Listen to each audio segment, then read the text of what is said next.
Welcome to No Prize Podcast. I am the professor. That's Johnny. That's Lucas. What's going on, gentlemen? I will let you know that I have pre-booked my tickets for the Marvels movie already. There you go. Oh, Oh my. That's no, are you sure that's you want to go see that? Because apparently Marvel is in trouble. Everybody's saying it that they're going downhill. Nobody wants to watch their movies. Well, the oh, other thing I've got to say about Marvel this week is this, especially TV shows specifically. Um, you say that now, but come next year, you guys have got Doctor Who. So Disney's doing Doctor Who in the States. So Oh, I forgot every about that. Well, is that every wait? Is that? I mean, uh, was that like happening? Because I oh, it's that's what I was tracking happening. that that might happen. Oh, it's That happening, Disney happening. might buy Doctor Who, but I didn't know that that was like for real, for That's real. it. For real, for real. Doctor Who starts at Oh season 1 my. next year on Disney Plus.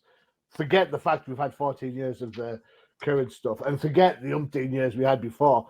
Did you know Doctor Who aired in 1963, and yeah, we're I ending did up. know that. Sorry. So I yeah, did the know that. day Yeah. yeah, the day that Kennedy died, it was supposed to Yep. have gone on. I don't know whether they delayed it to a few Repeated days it. later or what. They repeated it, so they did it like one day, same day Kennedy died. They showed the first episode, and then the next week they had to show the first episode again to make sure that people were watching. So there you go. But Hmm. if for all you Who fans and you want to know what I'm talking about, go check out BBC iPlayer, and you'll find all the retro episodes are there from. Well, I say that all but one story's worth of episodes are there. So there you go. All you Who maniacs, you can go and watch that instead of watching Loki. It's The probably a original, yeah, better explanation on time travel. well, Doctor Who, the original time traveler. So if time's your thing, spend it with the Doctor, not with Loki. Well, so let's talk about Loki, but then I do want to talk about did you read? There was an article in Variety. I don't know if you guys read it. Did you guys read the article on the No, MCU? Hmm. no. Yes, I Yeah, did.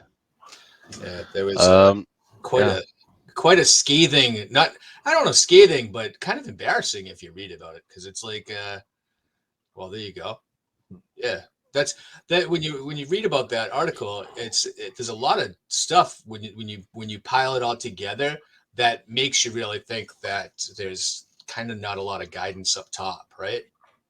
I did see this article, but I haven't read it because for me, one person's Marvel in trouble is another person's Marvel's great. So you kind of, you know, Yeah. I don't know. I've always liked Variety because I kind of feel like they don't lean one way or the other. They're more fair and balanced kind of news journalism, uh, as far as my opinion. Um, Excuse me. but that's when I read something from this where they're really like it sounds like they're just really concerned, and then when you kind of get into it, you're just like, well, they're really afraid that this Captain Marvel movie that's opening next week is going to be dead on arrival. Um, but then like I'm sitting there going, the last one did like $850 million at the box office, didn't it? Mm. Something like that. Yeah. And they So and people say they hate that, but not yeah. not Yeah. 900 million. I mean, it piled on a whole bunch of stuff, and I could understand like that. By the way, that article was written by Tatiana Siegel, who was at one time like an executive editor for Variety, and she puts all these things together with different assumptions, but she leaves out a lot of freaking data. One of the main points that she says was number one, Jonathan Majors, who was the King, who was supposed to be like one of the main characters. Things didn't go well for him this week because he's still got that. I don't know if it's called domestic abuse, but that assault charge on him. Domestic And assault, domestic abuse yeah, assault. Yeah. yeah, and even though there's video out there of what happened and what happened afterwards, that's kind of on the side. The judge still hasn't made that decision on whether that evidence should be included, and has said, okay, but we're still going to go ahead with this with this trial up to November 29th, which is, and the reason why she did that was because she said it was because of such a high profile case that she couldn't just freaking miss it. What? What? Wait a minute. It's such a high profile case that everybody has seen the video. Let it go. All right. Stop trying to make it something that it's not. Stop trying to make your bones. I don't know. I apologize if it's a woman or a man for the judge, but stop trying to make your bones and try to be a celebrity judge. Just freaking do your job and let it go. Hmm. The other thing that we're talking about is, Johnny, I think you said that you were going to go to see the Marvels. Right now, everybody's tracking that the Marvels is not going to do well. But a lot of people like to wait till later on to buy their tickets, so we will still see. And then the other thing is that people are talking about the issues with the Blade movie. There's like 4 or 5 different executive producers, and in the meantime, Kevin Feige, he's all over the place because he's here, there, and he hasn't had the time to put his eye and detail on a whole bunch of stuff. That's a whatever. But in the meantime, the reality is that the stockholders have seen a lot of what they like. Um, the stocks rose pretty good this week, even though this variety thing came out. Walt Disney this week is actually going to buy back some of its stock from Hulu, to make sure that it has more of a controlling instance for Hulu and doesn't owe that much. Also, it's also talked about that it's going to invest more money in its carnivals and its parks, and everything. And don't forget one of his largest licensed IPs, which is Spider-Man 2, was this fastest selling game made by PlayStation. Um, Don't and get me started. Don't get me started on Spider-Man 2. Not only is it PlayStation only, it's PlayStation 5 only. It's absolutely ridiculous when you think how many right, people don't actually have a PlayStation 5. It's you know, I understand that you're trying to push the PlayStation 5 onto people, but for Christ's sakes, really? You're going to isolate a whole bunch of people. It's the same with Gotham Knights. It's like, oh, look, yeah, it's only on PlayStation next gen. I'm sorry, 2 games do not make it worth spending £500 on a PlayStation 5. well, if you can get it for that much, even though other people like me have been waiting on for the PlayStation Pro to come out, people are just like, they're just gonna have to get the PlayStation 5, just to have something so they can play it by Christmas. What's a So PlayStation Pro? So that's going to be the new PlayStation. So it's going to be the PlayStation. It's PlayStation 5 Pro. Excuse me. So instead Oh, of coming out with the PlayStation 6, it's still going to be just the same thing, but the way that it looks and some of the power that goes to it and some of the issues going to be fixed with the PlayStation 5 Pro. So I understand that it's going to push sales for PlayStation this holiday season like into the other regions. 'Cause that was one of the mistakes that PlayStation 5 made when it came out. It just didn't have enough. Mm. So even though I agree that with some of the things that Tatiana said could be a problem. The problem is that she didn't put all of the things that goes into the Disney bubble into it, and she put an incomplete picture in it because it's not just superheroes and it's and superhero IPs that they got horror stuff, Mm. and they've got these games out there. They've got carnivals and parks. So that's where she should have probably put that in this perspective, and she did not during this article. well, Curious. I thought the article was just chock full of stuff to kind of chew over and talk about. Yeah, Um, but we'll table that. If you can find that, you can find that variety article everywhere online if you're looking for it. right. So Yeah, I mean, she definitely had a little nuggets, but what she didn't do, which she probably should have did, is went to one of the latest stockholder um, talks where they talk about a lot of these issues and kind of behind the scenes, in between the lines issues and everything. And they still say, okay, even with this thing happening, even with this thing happening, and that thing happening, we still should have this type of profit in there.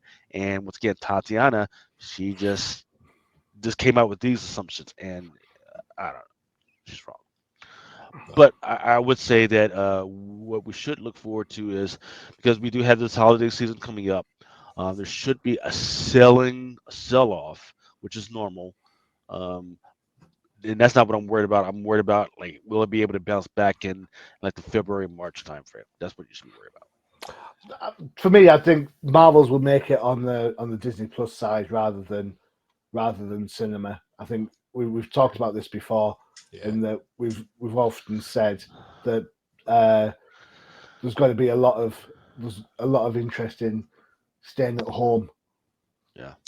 I think that the Marvel's future does not hinge on the Marvel's movie next week. It hinges on the Deadpool 3 release in May, Yeah. and that is going to be telling on whether or not the fans are coming back for the X-Men. And that is going to be the future of the MCU, in my opinion. That's not a bad shout. That's not a bad shout. All right, so let's jump to we have 2 episodes of Loki. We have 4 in the penultimate episode 5. Episode 4, I guess, long story short, the universe ends. Hey, I don't need to watch the rest of it now. Excellent. Spoiler alert. Yeah, spoiler alert. That was the fade to white at the end of the 4th episode when the Loki and his team of I don't know, which is hapless adventurers fail to save the timeline, and it goes to white, leaving you to wonder what the heck next episode is going to be. Episode 5 is literally getting the band back together, right? Yeah. They even said that. So Loki ends up. So yeah, he's getting detached through time, doing the whole thing like he was doing in episode 1. He's doing this the whole episode, so that explains why exactly that was happening in episode 1. And then he spends most of the time once he runs into Ouroboros, trying to get the rest of the characters who had all gone back to their former lives before they were ripped out and put into the TVA. Which leads me to believe, and you tell me if you're wrong. Why didn't he just leave them there? I was like, they went back to their original lives and they were happy. And why Loki wanted to bring them all back together, I think, for his own purposes, which kind of ruined his whole arc to me, because they were trying to some kind of redemption story arc where he's not a bad guy anymore, and here he is manipulating people into coming back. They kind of explained at the end, like where Sylvie, all the branches started to die. So Yeah. you realize if we left them there, they were going to die anyway. So that kind of justified it. But that kind of goes to show me that the time travel stories are probably, for writers, the laziest excuses to just kind of write whatever they want and just pigeonhole it and make it fit into the time travel storyline. So it is ended up being like a convoluted mess, and I can't imagine how the next episode's going to end. So shout out to Doctor Who. It was like an episode years ago, and I think I talked about this on the last show, where they had a show about Dr. Beethoven's Fifth, where in fact, what's his name? What's the engineer's guy's name? The guy that's always the smart guy. Ouroboros. Yeah, Ouroboros. He even talked to this. He and they focus in on the second to the last episode where hey, I need this thing, and then this person over here is like, oh, well, here you go. This is the freaking book and how you do it. Oh, you needed this part? Oh, here you go. Here's this part. All you need to do is replicate that thing. And then this person says, well, there was a smart guy. He built it, and then I just wrote it down.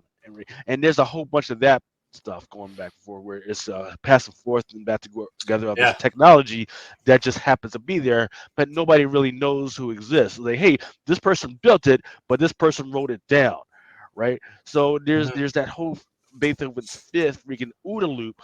It's a big freaking loop going together. It's like they do that every episode where like they go back in time and either Ouroboros or he who remains is like, well, how are we going to build that? And Loki says, with this book that you wrote. Yeah. But I haven't written it yet. How do I know? Well, here's the book. Yeah. It's like, well, what? What the heck? So it is. It's a paradox now, right? So Yeah. So the thing that they so this is where it's so crucial, and I love that they get this right. Is that what Kang does is he gets an outside observer to interfere to set him on his path, right? He got Renslayer to give him the book that sets him on his path. The problem with Loki and these other people is they're trying to get themselves out of this loop, but they're just using the same people that are inside the loop to freaking get them outside, and that's not going to freaking work. So if they can bring it home, that's what they got to do is find somebody outside. I don't know. Is Kang part of the loop? I don't know. I think maybe he's outside the loop, maybe he's inside the loop, and they just got because if they bring him out he's if he's an outsider and they bring him inside the loop, then guess what that happens? That sets him on the loop where this whole time war continues on and just it's just his own freaking thing. yeah, That's the interesting thing that's going on about this. But as they are trying to affect everything and they don't have an outside observer that can put them on the right path, now you got spaghetti arms and all this other stuff freaking happening. So it is an interesting theoretical thing that they freaking got on. And either you're on the freaking ride or you're off it, man. yeah, Um, the other thing that I did like they keep confirming is the fact that the TVA, whereas which is this thing, it exists outside of time. So it kind of exists inside of a limbo, like a temporal limbo versus a spatial limbo. yeah. So the feature of this temporal limbo is that, of course, everybody lives on forever and everything. But and one of the first times we actually saw this limbo was in Avengers #2, and if you look in the middle of this cover right here, you had this little guy. He is called a space phantom. Space phantoms are interesting because they're plucked out of their own planets or out of their own dimensions to do Kang's bidding. And once they're there, he can therefore like erase their minds. He can kind of form them to what he wants them to do. And what he's normally force them to do. And this is the base space phantom guy, all dialed up and made to be big. Once he's done that, what he's usually done is he's made that thing into a synchro staff, and the synchro staff's job is to help the traveler wherever they go to understand like what's going on, what time it is, and understand the context clues of where they're at. So what I'm thinking right now, and I think I described this on the last one, is that Miss Minutes is actually a space phantom that was kind of one of King's synchro staff from before, and even though you've got all these people that were part of the TVA, they're not real people. They're kind of like space phantoms that were there from these other universes that were killed or that were destroyed. And it doesn't matter that they were in this thing, or that they were part of that had their own lives because your universe destroyed anyway, right? So you're just going to sit here, live in limbo. And the thing is, they may have known it, but they don't remember it because Kang keeps erasing their memory because they're space phantoms and they don't really matter. Just saying. Well, we'll see what happens next week when they when they wrap it up. All right, so let's do our first book review, and then we'll Okay. take a break. So we were going to Um, review last week's Captain Marvel #1, and yeah, let me that make sure was I get set. Lucas's pick. Yeah. How come it won't? All right. So once again, Johnny said he was going to go see the latest Marvels this I coming week. am. So we've got Monica Rambeau. We've got regular Captain Marvel. We got Miss Marvel, Kamala Khan. Um, okay, great, right. So we got it set, right? We got the Captain Marvel level set, but in this particular one, and this was written by Elisa Wong, art by Jan Basil Dua, color artist Brian Valenza, letterer Ariana Maher, different cover artist, Scovia, Rumble Fedoro. Um, the editor, I think it's Saffron. I can't see that correctly. This is Cyan Dunstad, something Sarah like that. Brunstad. Yeah. Sarah Brunstad. Okay.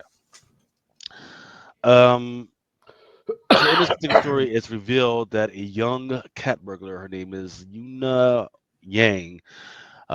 She's just a thief, and she ends up stealing the negabands so she can sell them for a quick buck.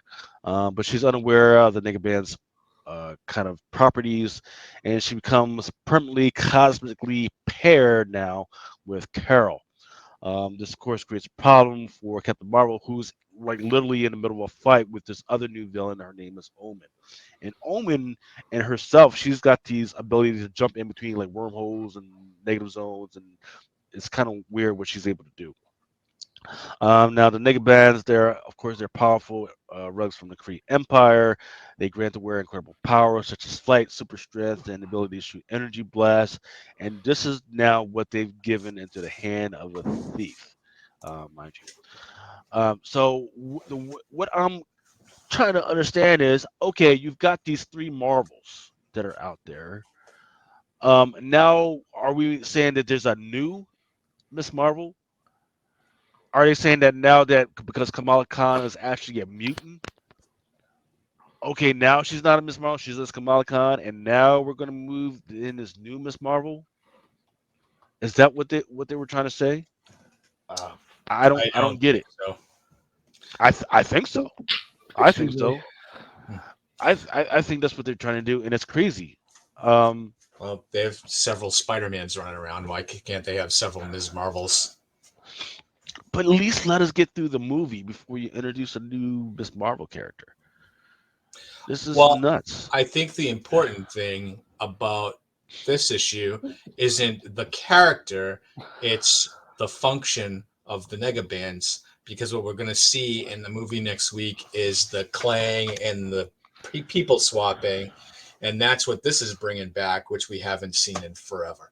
So, I mean, it's a trope, but it's the Captain Marvel trope, right, Johnny? Uh, it knocked me. It knocked me. I'm not gonna lie. I mean, Alyssa Wong. She's been cutting up a swears recently. She's on Spirit World for DC. She's on Doctor Aphra for Marvel. She's done other things. She did some of that anime stuff that they tried to do, the Arrow stuff and things like that. I don't know if I need to see the movie after reading this comic book because it's like it's the same plot device. It's like I don't even do I need to care. Do I care that there's another Miss Marvel kicking around? I just since Kelly Thompson left the book, it seems to me that it's like anyone who's got half a lame brain idea for Captain Marvel gets the pitch at Marvel and the book goes into production. I don't understand. I mean, Orman, she's like, I don't get it. She's kind of part Spot Guy from the Spider Verse with all the little pocket dimensions she can jump in and out of. She's part what's her name? Deathbird. It's like, have you got an original idea, Marvel? Could you put that out there, maybe, perhaps, instead of just going back on tropes that we've used before? I don't understand how the bands would have so quickly attuned the thief to Carol when Carol has had no interaction with the bands at all. Mm-hmm. She's never worn them. She's never needed them. She's her own power set. She doesn't need the band. She doesn't switch bodies with anybody when she transforms into Captain Marvel from Carol. So it's kind of like saying, oh, Spider-Man can fly just because, well, why not? He's an insect, so it works. It doesn't work like that. There's no logic as to why the bands would react or attune so quickly to Carol, other than plot device. And Right. I think that's pretty lazy. All of that said, you know what? There is an element of fun to the writing. Is it aimed at me? I think it's aimed at a slightly younger reader than me. The hip talk and the cool character that's the thief and stuff. No, it's on my pull list because it's Captain Marvel. So Whether or not it stays on there remains to be seen. But this whole Negaband thing is just. Yeah, I agree. I mean, they had to. I think they had to bring the nega bands back because they're gonna figure so prominently in the movie. So it was only a matter of time, I thought, before they brought them back in the comic anyway. But I thought, yeah, I think the artwork looks okay, but I thought the line work was really like it was a really thick line work. There was a couple of them where actually looked like you could tell where the artist stopped his line and started it again, and it was kind of jarring to me on a couple of panels. But the rest of it, like, I mean, I'm not a fan of the new costume, the revamped costume. It kind of looks the same, but the whole leather jacket thing was so like 20 years ago. I like the leather jacket idea, but it's like the coloured jacket, isn't it? It's the thing from the Hellfire Gala. It's like Adam and the Ants. Check that out. There's a reference for you. So yeah, I mean, it's another new Captain Marvel #1. Like, we haven't seen 17 of them in the last 16 years. So we got one three issues ago with the bloody Dark Tempest thing she's in. Yeah. So take it as it comes. If you don't like this one, you'll like the next one in a few months, whatever. But anyhow, yeah, Captain Marvel, it's out. So, all right, let's take a quick break. We'll talk about. Let's see. Let's do that.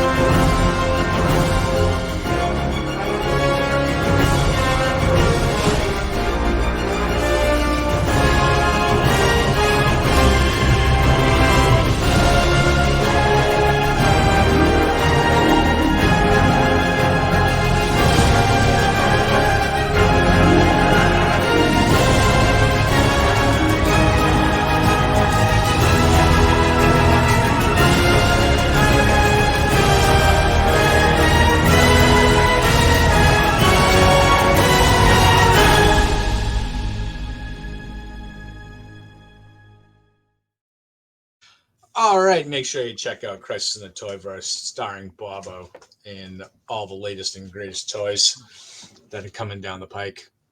All right, let's jump into Johnny's pick this week. Oh, is it me? Oh, excellent! Woo! You're up. I'm up. Oh, brilliant! It's Jeff. It's Jeff and Johnny. I have no idea what the hell this Jeff thing's all about. Do you have any more of an idea now? Yeah, I get the idea now. So this is, where's my notes? It's created by Kelly Thompson, and I'm going to get the name wrong, but I'm going to go with Guri Hiru. I think you got it. You think that's pretty much how it goes? I think you nailed it. Woohoo! My cold is spreading to my mutant powers. All right, okay. So if you don't know what Jeff is, like me, for me, he's some sort of crazy cuddly land shark that kicks around the humorous Marvel universe that exists. So you've got things like Squirrel Girl, Gwenpool, you've got Girl Hawkeye, Kate Bishop Hawkeye in there. You see Devil Dinosaur, you see Lockheed, all these crazy like elements going on. And what I kind of liked about this is that it doesn't take itself seriously in any shape, way, or form. There's very little dialogue in the whole thing, which I think is a hard thing to pull off in any sort of story. In its place, you rely on set-up slapstick comedy with a kind of heartwarming touch in certain places, and I thought it worked brilliantly. The Cone of Doom in the first story, spot on. You know, the idea that he's bandaged with his poor little tail, and like any pet, he wants to pull out the bandage, so they put a Cone of Doom on him, which he hates. So they fill it up with water and then put goldfish in it. Makes perfect sense to me. I absolutely loved the Maximum Jeff story, the two-parter, where he shrinks down the size of the ants and then gets in all sorts of trouble. then Hughes as the Avengers Tower, and then they end up saving the ants from the Hulk's great big foot. All of this, it's not meant to be taken seriously. It's fun. It's cartoony. It's a book you could read with your kids. And I think, you know what? I think Marvel should be, and to some extent DC, I think the company needs to be given a bit of a round of applause for trying to focus on the all ages market. So, how can I put this? So accurately, they've come out and said this is all ages, and then they've stuck to it. It's not like another book we're going to talk about in a little bit that isn't all ages. You're supposed to take seriously, and is a pile of crap. This is pretty much. You tell them on the cover you're going You're to ruining the lead, Johnny. Sorry, man. Well, I've not got much to say about that book. So this book, very much like Little Gotham from DC a few years back, is meant to be fun, and I think it absolutely totally is. There you go. And plus, I got to make you guys read it after you made me read Runaways for umpteen bloody months. Yes, revenge is mine. Look, Runaways was a really good comic that they just lost their effing mind on that one. They had a really good path and they just said, F it, let's not be good anymore. It's Jeff has an amazing art style. It's got an amazing direction. It's got some of my favorite characters in between Gwenpool. Hey, did you guys know Gwenpool was back? I didn't, right? Because Gwenpool has been going for a while. Uh, Kate Bishop, without her having to stick to this any insane stories, so I get to see Kate Bishop. I get to see Modoc. I get to see some of my favorite characters, including the pets. Right, I love the fact that they have the pets from the Unleashed because Unleashed is not good at all. I don't like Unleashed, but I do like them here. I love this format, and I'm not forced to read wonky type of wonky type of dialogue, any of that stuff. There's a little bit of in the life of. I love that. When it comes to some of the most successful manga and anime that's out there, there's in the life of or real life type stuff that's going down in here, man. There's like real type of emotional love type of stuff, not romantic love, but love type stuff. I forget whoever wrote this, but they absolutely freaking get it right here, man. So there's two things to keep an eye on. And number one, hey, they got Gwenpool back in this one, and number two, um, there's the acknowledgement that Baby Yoda Grogu exists in this universe because he puts on a Halloween costume in this one. So those are two really big things that people are just kind of bypassing and not kind of acknowledging. So I just wanted to put that out there. But yeah, absolutely. Still, the only thing I think that's weird is I didn't know. I didn't know that this was an issue number one. Didn't we just have it's Jeff, or was it a Jeff? What if? I don't know. I think these are kind of like one shots, just So- not meant to be kind of devoured as a series. I think they're just out and about every now and again. I like how you said devoured with Jeff. That was fun.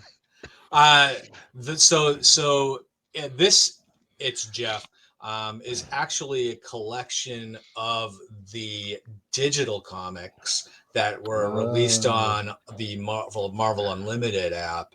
So if you have Marvel Unlimited, you have access to many digital comics that come out on a weekly basis.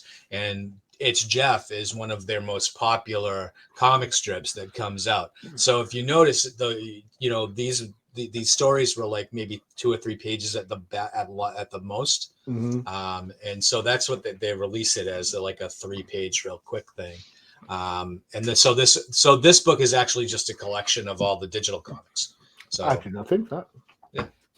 So yeah, that's the kind of stuff that you find on the Marvel Unlimited app. You see a bunch of stuff like this, and a lot of tryout artists and writers, cut their teeth on Marvel Unlimited, doing something small, something that they're not going to put into print. But It's Jeff is popular enough that they kind of pulled the trigger on this.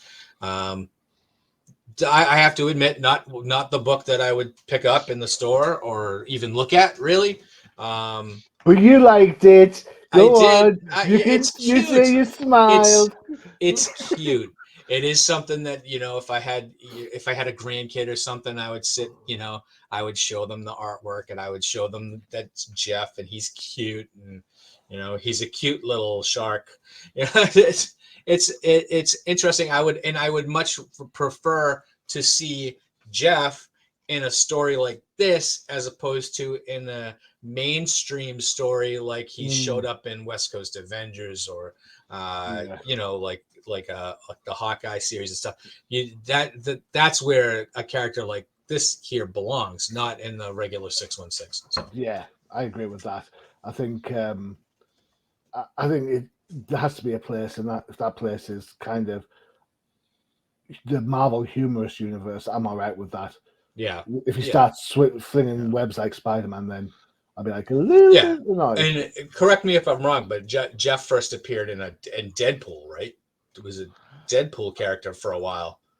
As a Really? I joke. thought it was. I thought it was West Coast Avengers. I thought it was a West Coast Avengers. No, I am Jeff, almost 100% sure it was Deadpool. But anyway, um, Coast Avengers Volume 3, Number 7, 2019. oh, okay. So I'm So wrong. he was definitely rolling around with Deadpool for a while. That was like the first time he broke away from the West Coast Avengers was in the Deadpool book. But his first appearance was definitely West Coast. Okay. But I wouldn't be surprised if they sometime at some point freaking retconned it so that his family was part of those whole space sharks at some point from Star Wars. Just saying. All right. So I guess I guess all three of us liked it, huh? That's weird. So what you want to say is, Johnny, thank you so much for picking this book. Johnny, never- thank you. I would never have Yeah. thought of this. Yeah. I would have never So- selected it, and then when you selected it, I actually went, no, I have to Yeah, read yeah. it, and Yeah. then but Then you So- enjoyed it was it. fun. It Yeah. was Yeah. fun. It was fun. So yeah, so All right. one last thing is I do want to call it the fact that you guys called up the fact that first was on Marvel Unlimited and then they decided to print it, which is how manga and anime works. Was first they put it out for free out there on webtoons, and then when it gets enough of a following, then they go ahead and freaking print it. So Oh. Maybe that's a CB Cebulski tactic. yeah, You know. because the team that illustrated it, that's Gururu Studios, is built out of Japan. I'm saying. Well, there you go. All right, so into my pick for this week. So from something good to something, I guess maybe at least one of us I know didn't like it. So, all right, so Spider Boy #1, written by Dan Slott, and we have two stories. We have art in the main story by Paco Medina with colors by Eric Arciniega, and the second story with art by Ty Templeton and colors by D. Cuniff. Letters throughout by VC's Joe Caramagna, and if you don't like it, blame the editors. Apparently embarrassed enough, the assistant editor, Mr. Daniel, was afraid to use his first name or his last name. You pick. And Ellie Pyle and executive editor Nick Lowe. So, yeah, we've seen Spider-Boy, his debut in the pages of Slott and Bagley's Spider-Man book. And here he is in his first book dedicated to him. I imagine his look and the fact that he's a Spider-Boy sidekick is going to maybe initially drive this book price up. I imagine Lucas can tell you that. But for the most part, this is probably one of Dan Slott's, I guess, weakest comedic efforts. Usually I love Dan Slott because his writing and his storyline is pretty tight, and he writes towards humor, and for the most part it works with Spider-Man. That's why he had a 10-year run on the book. Here it's it seems to be he's trying too hard, especially in this first 8-page sequence where Spider-Man and Spider-Boy fight Spider-Boy's deadliest foe, Gutterball, which is the stupidest villain I've seen in a long time. And the fact that they ran the puns through like the first 4 pages is yeah, I guess give Dan Slott credit for just pulling out the puns, because I like a good pun. But hey, wow, 4 pages of it. And then they basically run into this fact that, you know, Bailey Briggs, who's Spider Boy, I don't know, is he 8 years old or 12 years old? I don't know how old he is He looks really. 4 in this one. Yeah, See and how short he is? What in the yeah, heck? yeah, I don't know. But they really kind of drive into the fact that for some reason yet unexplained, Spider-Boy was kind of wiped from existence, and all of the memories from everybody, nobody remembers him. And so, but he comes back and he knows who everybody is. He knows that Peter is Spider-Man, that, you know, that for they teamed up for a long time, I guess. So I guess eventually that's going to be explained. But this is kind of really an establishment of Bailey Briggs's kind of supporting cast, and what's going to be going on in this book. I kind of liked the setup, but I kind of think that the book is really just silly. It reminds me, you know what it reminds me of is the Spider-Ham book, because it seems like, you know, Spider-Ham was played for obviously for puns, and all the villains were animal adjacent, like, you know, they like Dr. Octopus and everything. And here the main villain that I'm sure going to come out, and the reason that Spider-Boy has his powers is this Madam Monstrosity and her horrifying humanimals, which is, you know, it's whatever. It's kind of like High Evolutionary Xanaman, but this definitely worked for laughs, and it did remind me of the Peter Porker book from 40 years ago. And you know, while I kind of giggled a little bit at the Helithino name, like they played it kind of seriously, right? So I was like, that is kind of stupid. But anyway, the book didn't land well with me. I think with a younger crowd, it's probably going to do better because it's Spider-Man, and now this is like a Spider-Man sidekick. Where, I mean, I think I don't. I want to say eventually this Spider-Boy is going to have a bazillion action figures. He's going to be in a movie. You know, eventually we're going to see that, right? So I guess kudos to Dan Slott. He's going to make some money. Johnny, go ahead. You're ready to explode. Go ahead. I don't know who this book is aimed at. I really don't. You said it's for a younger audience, but all the kids I know are whip crack smart. They wouldn't enjoy these jokes. These are jokes that we'd enjoy back in the 70s, and we thought it was funny. This is absolute. Right, straight from the point. I lasted 2 pages. After all the ball and jokes, I was done. I struck out. I am over it. I'm handing in my shoes. I want my shoes back. I'm leaving this place. What a terrible book. And you know what frustrates me even more is that I've seen Dan Slott on the new Doctor Who book from Titan Comics, and it's absolutely brilliant. It catches the relationship between Doctor and assistant. It really ties into different things of Doctor Who. It's such a clever, well-written book, and then comes out with this pap that I swear to God, it just hurts my eyes to read it. These are the sort of books, for me, that people diss when they say, oh, we know what comic books are like, they're just daft. Yes, they are. If this is the case, avoid this book like the plague. I get, it reminds me of the Impulse character from DC years ago, but at least Impulse developed, and he wasn't forced on anyone as like, hey, I'm retroactively automatically a partner.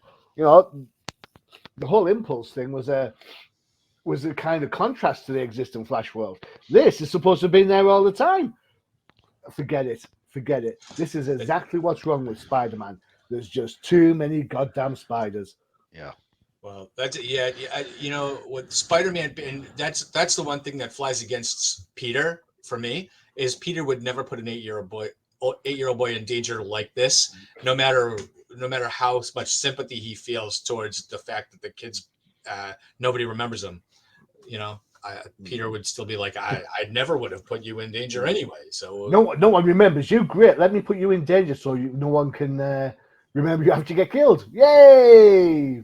Woo. Lucas, what did you think of Spider Boy? What did So the this what did that's the fans think of Spider Boy? How's it selling? absolutely terrible. Nobody gives a damn. Oh, Yeah, nobody gives a damn about this book, and it's a shock because people at least usually like Scotty Young. Nobody likes. Nobody's like looking at these books. Nobody cares about these books. None of these books sold out so far. So we're going to be in a wait and see right now, and that's very interesting and disappointing because there were several things, like you guys said, there were several things that were um, introduced into this. Number one is the fact that hey, he wasn't alone. We actually see him in his pre-human form before he was like fully on Spider freaking boy, whatever. We knew that he has a friend. His name was Eli, who turns into Helafino. We see that. We see the lab where he was rebuilt. We see, the tubes and everything. Um, so we see that piece, and people were like, they were looking for something else. And maybe I think people are also saying what people told me last night in this other podcast was that it was too soon. Too soon for him to have his own solo thing right now. They should have just, if you're gonna have a sidekick, just stick it with somebody. Stick it with Peter Parker, or heck, stick it with Miles Morales or one of these other, and just let him kind of develop as his own thing before giving him, and then go definitely also kill off all these other freaking spider heroes because you've had at least 30 different spider characters within 2023 that have been put out in these things, and this is the only one that had it. And this was not a strong issue to make me feel like no Marvel was going to do anything with him at some point. I do like the fact that they did have him team up with what's her name, Squirrel Girl. I do like that because we haven't seen her in a while, and I do think that is a good freaking match. I don't know who that Christina young girl is or anything, but so once again, sum up. Good thing, bad thing is they have this thing. They shouldn't have this solo issue. This shouldn't be a freaking thing. Number two is okay. Now we got this. We kind of his origin, and everything, but nobody cares about his origin. They shouldn't did it. They should have just left it alone. Let's keep it a mystery. But then on the other hand, like okay, now they're introducing him to other characters in the Marvel universe. That's a good thing. But let's just wait for issue number 2 and see where it goes right now. But right now, the spectator community doesn't give a damn about this book right now. So It's like uh, it's like they go to the well too often. It's something we've said before. The big two do it. I mean, how many different Batmans have we had? yep. How many too different many, Spider-Mans do we need? too many. There's a reason why people like Peter Parker, because people like Peter Parker. There's a reason why people like Bruce Wayne as Batman, because that's who they grew up with. These characters have been around for like 60, 80 years, and you want to come up and throw this at it, as if to say this is a new thing. It's riding on coattails, and it's not done particularly well either. So, Yep. yeah, sorry, I'm done. Bring on the warden! Oh, and one last thing is, the greatest thing about Spider Man and everything is that your kids can, they can pretend that they're Spider Man and put on the thing and then do this thing, right? Because that's his thing. What is Spider Boy's thing right now? He likes Oh to bite. goodness! By the look of that, Oh, that it's the teeth. It's the teeth. Teeth. He's got So is that fangs. yeah? So is that what we want our children to emulate? Is going around biting people? Well, hey, at least it'll give the parents something to blame it on. I suppose it's a great way of saying improve your teeth, your dental care. There you Hey kids, if you do your dental hygiene, you too could bite like Spider Boy. go. All right, so we have a little time to do our 2-minute warning. I believe so. Let's get All after it. right, let's do that. All right, Moon Girl and Devil Dinosaur has been nominated for 8 Emmys. Count 'em, 8 Emmys. The thing that What? we have not read or reviewed in this show, Moon Girl and Devil has 8 Emmys going for it. We talked Doing about the music. first couple of episodes, I think, like a year ago. Yeah, did we finish? No. No, I didn't finish it. Moving on. Oh, eight. So inside of the Miss Marvel thing, there is it's not a new character, it's this Infinity character. She calls herself um my mutation or Kamala Khan's mutation, but this is not the first time we've seen this singularity Is that type figure. Singularity? Yeah, she's That from is the singularity. old the A Force, whatever they Yeah, called it. A Force Oh, I number love one. that book. Yeah. Yeah. And of course, this is not the first time because there was actually a panel back in Kamala Khan number 34. I think that was from 2018, where she fell through an Einstein Rosen bridge, similar to what's going on in Loki right You now. are addicted to those, I've got to say. Hey, if Marvel keeps putting them out there, that's where she meets the singularity at first time. At first time, and she teaches her about time travel and dimension hopping and all that other good stuff. So this is not the first time she has met the singularity. Then of course we talked about this one before. Was you in a wing? First appearance. And then she's actually got a cover that's coming out maybe like a couple weeks where she's going to be on the cover. Trending this week, as far as secondary sales, Star Wars High Republic Shadows of Star Wars number one, bunch of new characters for Star Wars. But the other big one is Star Wars Hyperspace Stories issue 10. It's going to be the first appearance of the Bad Batch in a comic book. Ultimate Universe number one, that was the first appearance of shoot. Oh, I will get to that later on. Then number four Spoilers. is Spider Boy number one, and then Amazing Spider-Man number 39. Those Disney 100s are still selling. And the other one down at the bottom of the list is Star Wars number 35. That is the one, the Sokovia cover, where Luke has the different colored lightsabers. Go. So yeah, some of this is the stuff that came out this past week that caught our eye. Predator versus Wolverine number one that has made this is the second print incentive. It was a 125 by Steve McNiven. Hit several top 10 lists this week. X-Men number 28, Miguel Mercado Cyclops version. I forget whether this was a 150 or 100. Of course, this one was close to some of to the top of some of the list. The sensational She-Hulk number one, and that Adam Hughes. This one is a foil. It was an absolutely gorgeous one. So if you see it on the shelf, don't leave it on there. Grab yourself a lot of copy because you don't want it later on like, oh man, I should have grabbed it because it's absolutely freaking gorgeous. White Widow number one, the Adam Hughes Hidden Gem variant. If you see this one for cheap, definitely can grab this one. People think that this is Black Widow. It is not. It is a new character. Her name is Martha. She is the mentee to White Widow. And then White Widow number one is Stanley Art Germ Lau. This one went to say 1 to 100.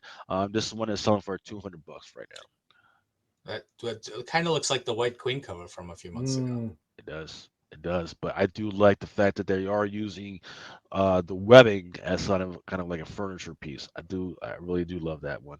So this is probably going to be in the top 10 15 of the covers of 2023. Here we go. So there's also an announcement that Ultimate X-Men is going to be a thing. So this week we had Ultimate Universe that Yeah. came out, and then we had they made an announcement that Ultimate X-Men is going to come out. One of the key characters is going to be Armor. And then there's also going to be another character. Her name is May Storm. And this is going to be written and drawn out by Peach Momoko. Now, the first time we actually saw this character was on the cover of New Champions, which was drawn by Peach Momoko, but she wasn't actually inside any of the freaking books until this week. Inside of the Ultimate Universe number one, once again, the one to get is going to be that 1/100 by Stefano Caselli, which inside there was a previews for it, which was a little story that would focus around armor, but that little girl, that's the little girl with that white hair, that's actually May Storm. So they got kind of sneaky with it, and this would be her first full appearance in Ultimate Universe number one. I'm going to ask a quick Well, question. You're creating all these characters for Ultimate Universe. Why can't we have them in the regular X-Men book? It's crazy. Why are we stuck well, with? why are we stuck with the ramification of the fall of the mutants? If you're going to bring on new characters, let's just get it done. That and if Ultimate X-Men looks like this, I'm out. Yeah. Coming out on the FOC, we're going to go through this quickly. Captain America, it's got a 1 in 100 by Greg Land. Peach Momoko has a bunch of books that she's got the covers for. This Captain America, this Immortal Thor, which is very cute. People do seem to freaking like this one. This is also this Immortal Thor #5, the Nightmare variant cover for Peach Momoko. Gang Wars, issue #2. I don't know why they got the hell mayor. is going on with his right That is What that is is the mayor of New York suited up for a gang war. How things are bicep? It's awful. Oh my god! But I mean, Luke Cage is actually enforcing the no superhero rule of New York, and now he's going to be the mayor fighting crime in a mask. That's why he's wearing a mask now, I imagine, because you'd never Why be able doesn't to he just tell have that the it's Luke cops? Cage. Just turn the cops loose. You got a bomb squad. You got a freaking special squad that's out there. Just turn them loose. Yeah, Am I the only one that has that arm? Am I really the only one that has that arm? The arm is too big. Well, the forearm's too small, or something. It looks like it looks like one of those dudes that puts oil in it to make himself look bigger, and it just looks ridiculous. So I do like the fact that we do have some of the band. We got Iron Fist, Jessica Jones. But Iron Fist isn't Iron Fist anymore. Why? All right, whatever. Whatever. How dare you, sir, bring that up? Because they gave that Iron Fist his own book, and we haven't heard about it since. No. What's that? Is that? Well, you can't have a black guy without putting him in chains, Peter Marco. Biting satirical comment. Yeah. It's all about Peach Momoko on Moon Knight. It's supposed to be the death of Moon Knight, I think. Why is Peach Momoko so hot? She's like hit or miss for me like 90% of the time. Good question. I think there's I think she's stylistic, and I think she brings something different to comic books. I mean, but for every cover that I look at by her that I really really like, there's like 5 that I just don't get. And of course, there's a whole bunch of fans who love her. So, okay, I get it. What's the word I'm looking for? Subjective. Yeah. No, you're 100% right. Yeah. So. Star Wars Bounty Hunters. Looks like I forget what the name of those do, but look like it's kind of weird because it looks like he's getting violated by a whole bunch of robots. But Valence, yeah. Valence, he will be getting violated. Star Wars High Republic, Shadows of Starlight. It's got some new stuff going on, maybe some new characters going on, but the thing to hone in on is that there is a spoiler variant that's out there. Of course, we don't have the art, we won't have it till a couple weeks out. So if you are interested in spoilers, which has done very well this year, definitely go ahead and grab this one on cheap. Is it spoiler Stephanie Brown spoiler from Batman? Another recent character. Everyone's going to just ignore that bad joke. That's fine. It's not a bad joke. It's just. I like spoiler. Hey, listen to it. Let's keep that on the old timers DC show. No. Moon Knight Sinkowitz. This one is a 1 to 50. This one is your Scotty Young from Moon Knight. Daredevil. I don't know why you got Elektra in the gang war, but all right. Well, isn't she still Lady Daredevil? I was going to say. Looks like it on this cover because this is a 135 by Villalobos. Then you got Shang-Chi in the Deadly Hands of Kung Fu. He's also in the gang war. What I don't understand is if he's got the 12 or 10 rings or whatever, why he needs nunchucks. I don't get it. But, all right. Then he's got some Avengers of Moon Knight stuff. White Widow. Gorgeous cover. I don't understand why Moon Knight's popular. Yeah. I mean, really. I like Moon Knight, but not the current version of it. Yeah.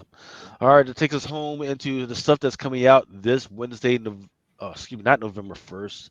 It's going to be November 7th. November 8th. Excuse me. I apologize for my sloppiness. Be sure. With typos like that, you could be a Marvel writer.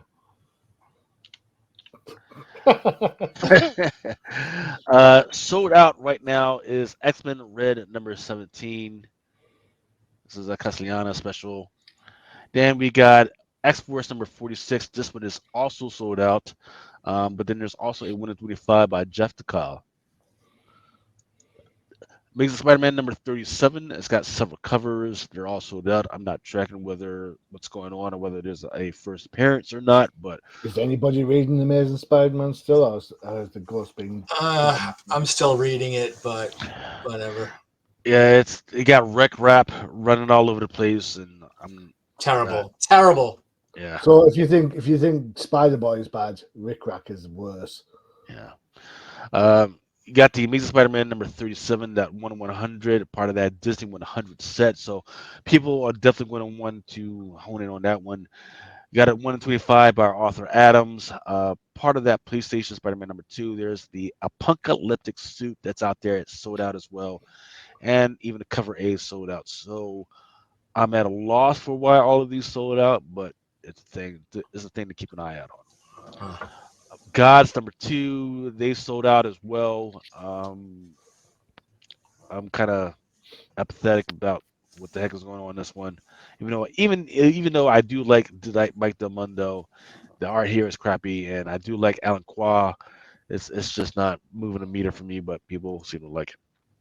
Guardians of the Galaxy number 8. It's got cover and then Torrin Clark, and I'm just like, same old stuff. Star Wars Darth Vader number 40. It's got some good stuff. People have been, even though there's got to be something going on inside these books because they sold out, but the covers are absolutely freaking terrible. I don't know. Yeah. I don't know what's going on. High Republic number 1. This one I do understand what's going on. It's that I've talked about this before, that there is this thing that's out there that will eventually gobble up all of the Star Wars universe and every living thing inside of it. The Sith cracked the code on. Yes. Disney's Yes. coming. Yes. So it's like a Venom character, but this Venom character is very hungry and it's eating everything. The Sith has figured out that the only way to beat it is to starve it off, and then to kill everybody. And then once that thing has eaten everything that it can, it will eventually die of hunger and then just die off on itself. And then the reason the Sith wanted to have that resurrection ability to just bring everybody back.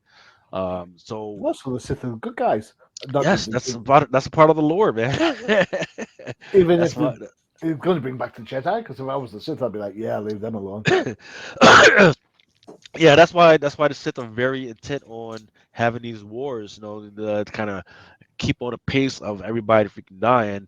Um, in the meantime, they know that this thing is coming. So the High Republic has been setting the stage for this to keep people understanding. But I don't think people have really acknowledged that this is a big piece of the thing of why the Sith have been doing what they've been doing. Star Wars High Republic Shadows of Starlight number 2. And then Thanos number 1/100. There's a Kendrick Lim that's out there, and there's also an Eniak Lee. And then lastly, what if Dark Tome of Dracula number 1/100? Absolutely gorgeous. I forget what her name is, whether she's the daughter of That's Satana. yeah. That's Satana. But the main piece of this what if is that Dracula bites Blade and makes him a full-on vampire. This is a what if. So this would be the first appearance of Blade as a full-on vampire, not just a half-blood vampire.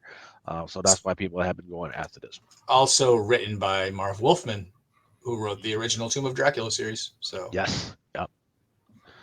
So that, gents, is your 20-minute, 2-minute warning. There's a lot of stuff to cover. I apologize. Before we go, yes. Lucas, you should have more faith in your team, my friend. Yeah. yeah. I attribute that more to the Dolphins screwing up than Yeah, the but Eagles doing. the refs. It was the refs' fault, man. Yeah, but people who don't understand the rules of how it's supposed to work, like if you bend down or if you freaking throw yourself into the arm of somebody, that doesn't count. Oh yeah. Sorry, It's a lot more to it. I was talking about the pass interference face mask. I was talking about the offensive The lineman. face mask. Yeah, the face But yeah, mask. He literally fell sorry, into that and face then mask. But doing a stance like 4 yards in the backfield. But hey, at least we had the Patriots the week after, so that was a palate well, cleanser. we got the Yeah, Cowboys coming up this week, so that's be tough. All right, gentlemen. Thank you for joining me for another episode of No Prize Podcast. And we will see you again in a fortnight. It'll be Thanksgiving time then. So Ooh, yeah, my goodness. yeah. Turkey, So turkey, gobble, gobble. and we'll have the Marvels to talk about. And Yay! Which hey, I'm actually going to see. I can take part in the first 20 minutes of the show. Yes! hey. All right, gentlemen. Thanks for joining me, and we'll see you in 2 weeks. Thank you. All right.